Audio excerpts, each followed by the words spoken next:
कौन था। नमस्कार दोस्तों, मैं मैत्री सिंह आप सभी दर्शकों के सामने एक बार फिर से हाजिर हूँ गुरु संस्कार चैनल पर। आज हम आप लोगों को भगवान श्री कृष्ण की बाल लीला में कंस के पूर्व जन्म की एक कथा सुनाती हूँ। प्राचीन समय की बात है। समुद्र मंथन के समय काल नेमी नाम के एक असुर का भगवान विष्णु के साथ भयंकर युद्ध हुआ।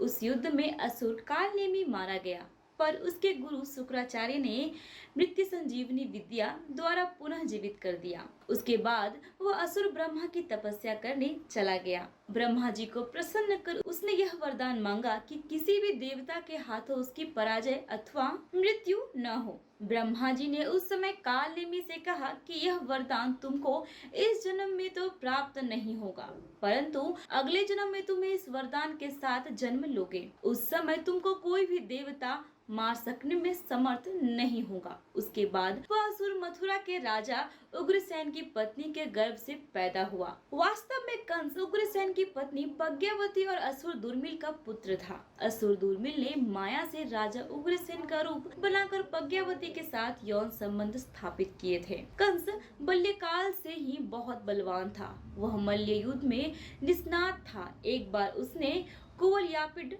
नाम के एक हाथी, जिसमें 10,000 हाथी जितना बल था, उसे उठाकर पृथ्वी पर पटक दिया था। उस समय के श्रेष्ठ चाणूर और मुष्टिक केसी दैत्य और दुविध वानर जैसे शक्तिशाली योद्धाओं को उसने हराकर अपना दास बना लिया था। एक बार कंस अपने बाहुबल के अहंकार में चूर होकर महेंद्रगिरी पर्वत पर जा पहुंचा। उस पर्वत पर भगवान परशुराम तपस्या कर रहे थे। कंस ने महेंद्रगिरी पर्वत को पृथ्वी पर से उठाकर अपने हाथों पर धारण कर लिया, जिसके कारण से परशुराम की तपस्या भंग हो गई। परशुराम की आंखों में प्रलय के समान क्रोध अग्नि को देखकर कंस को अपनी भूल का एहसास हो गया। वह परशुराम के चरणों में गिर गया और अपनी भूल की क्षमा मांगने लगा। तब परशुराम ने क्षमा करते हुए उसे एक धनुष दिया। वह धनुष कोई सामान्य धनुष नहीं था, जिसका भार 3 लाख मन के बराबर था। परशुराम ने कंस से कहा कि अगर तू इस धनुष पर प्रत्यंचा चढ़ाने में सफल हुआ तो मैं तुझको जीवित छोड़ दूंगा। उसके बाद कंस ने देखते ही देखते वह धनुष अपने हाथों में उठा लिया और उस पर प्रत्यंचा भी चढ़ा दी। तब परशुराम ने वह धनुष कंस को दे दिया और कहा कि एक दिन एक बालक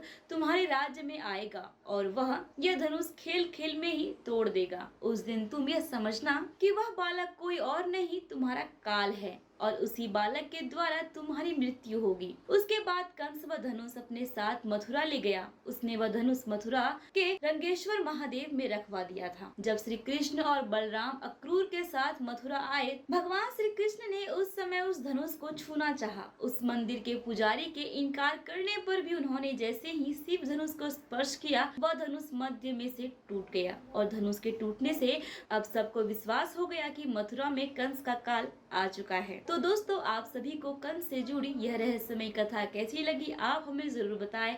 और हाँ दोस्तों, हमारे गुरु संस्कार चैनल को सब्सक्राइब करना ना भूलें, ताकि हम आप सभी लोगों के सामने कंस से जुड़ी रोचक और रहस्यमय जानकारी ला सकूं। धन्यवाद।